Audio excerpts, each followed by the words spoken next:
Salut à tous, amis Blaugrana, j'espère que tout le monde va bien. C'est le débrief de Slavia Prague contre le Barça. Victoire 4-2 de nos Blaugrana. Une victoire qui a été compliquée à aller chercher. Le Barça commençait le match, c'était épouvantable. C'était moche. Le début de match, les 30 premières minutes. Fermin loupe l'ouverture du score et après le Slavia Prague, bravo à cette équipe du Slavia Prague d'ailleurs. Même s'ils sont en bas du classement, ils ont fait un très beau match. Ils se sont battus comme des lions, ils n'ont rien lâché, ils nous ont bien embêtés. Belle équipe du Slavia Prague. Dommage qu'ils sont pas tout le temps comme ça, je pense, parce que je pense qu'ils auraient plus de points au classement. Ils ont fait un beau match, sérieux, ils nous ont bien embêtés. Notre défense les a bien aidés, notre défense a été... Franchement, il n'y a même plus de mots pour cette défense. Koubarsi n'était pas là, c'était Garcia, Gérard Martin. 2 corners, 2 buts pour le Slavia Prague, voilà. C'est ça le problème. On était mené 1-0, on revient à 1-1. On mène 2-1. Ensuite, juste derrière, ils égalisent à 2-2. À la mi-temps, on est à 2-2. Voilà. Et je fais des compliments au Slavia Prague, mais normalement, une équipe comme le Slavia Prague ne doit pas nous inquiéter plus que ça. Voilà. Et défensivement, voilà, c'est pas bon. On prend beaucoup trop de buts en Ligue des Champions. En Ligue des Champions, à l'extérieur, on n'est vraiment pas bon.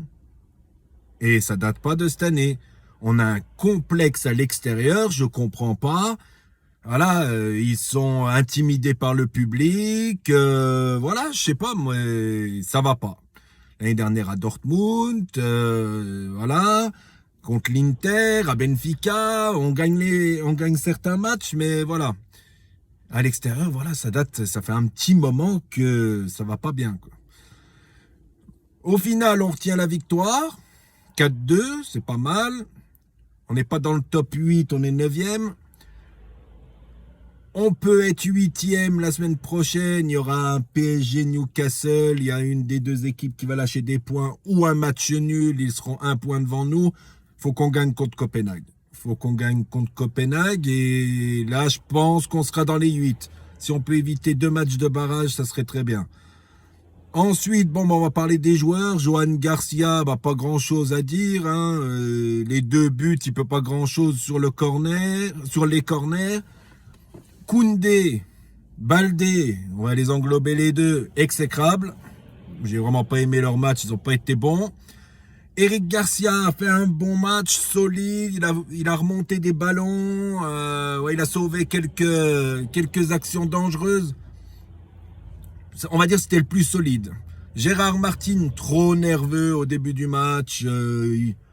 Un moment, la première faute qu'il fait, l'arbitre siffle rien. Ça m'a étonné. D'ailleurs, il met un gros coup d'épaule au joueur de Prague. L'arbitre ne dit rien. Tant mieux, mais je ne l'ai pas trouvé extraordinaire. Voilà.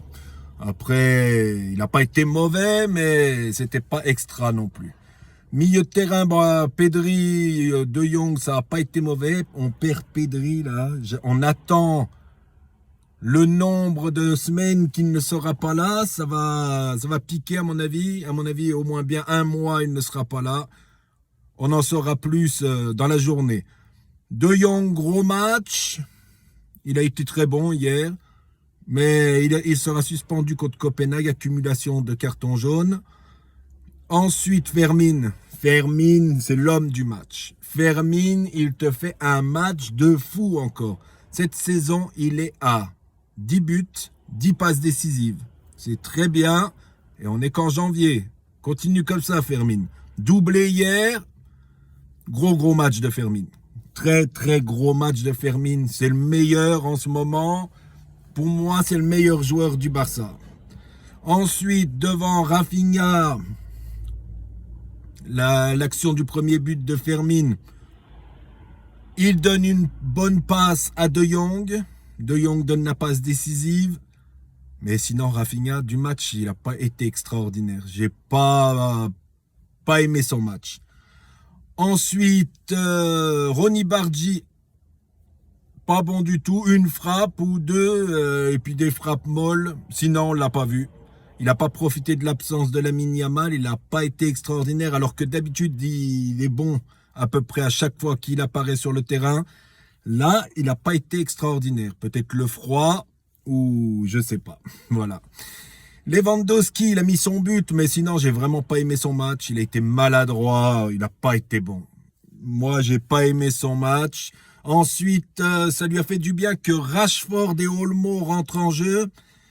Rashford donne une passe décisive à Lewandowski. Olmo contre la Real Sociedad, vraiment pas bon. Et hier, il te fait une entrée, une frappe enroulée, pleine lucarne, comme contre l'Espagnol de Barcelone. Et contre la Real Sociedad, il te met 2 poteaux et une frappe, il est au point de pénalty, il la met au-dessus. Voilà, Olmo, il n'y a rien à comprendre. Il y a des fois, ça va être le monstre et il y a des fois, un fantôme. Voilà, incompréhensible. Mais bon, grosse entrée de Dani Olmo. Ensuite, Bernal et Araújo sont rentrés. Bon, ils n'ont pas apporté excessivement. Ils sont rentrés vers la fin de match. Fin de match assez tranquille. Une fois qu'on a mis le 4e but, le Slavia Prague ne nous a même plus mis en danger. Voilà, il va falloir retenir ça pour le match face à Copenhague. Face à Copenhague, ce sera au Camp Nou. Ne pas faire un match comme face à Francfort, par exemple. Commencer tambour battant le match, essayer de gagner ce match et puis avec la manière, histoire d'engranger des places au classement et d'engranger aussi de la confiance pour la suite de la Champions League. Car cette compétition nous fait mouche depuis très longtemps. Je dis pas qu'on va aller la gagner, hein. Il y a meilleur que nous. Moi, les Arsenal, les Bayern et tout, c'est au-dessus de nous pour le moment. À voir par la suite de la saison, ça peut changer très vite. Voilà, on verra, mais déjà, battons Copenhague pour éviter les barrages, parce que sinon, ça risque de devenir compliqué encore plus par la suite dans la compétition. Voilà, j'ai fait le tour. N'hésitez pas à commenter, n'hésitez pas à venir vous abonner également, les amis. Je vous souhaite une très bonne fin de journée et on se retrouve pour ce week-end pour le match face à Oviedo. Ciao à tous et Visca Barça, la familia.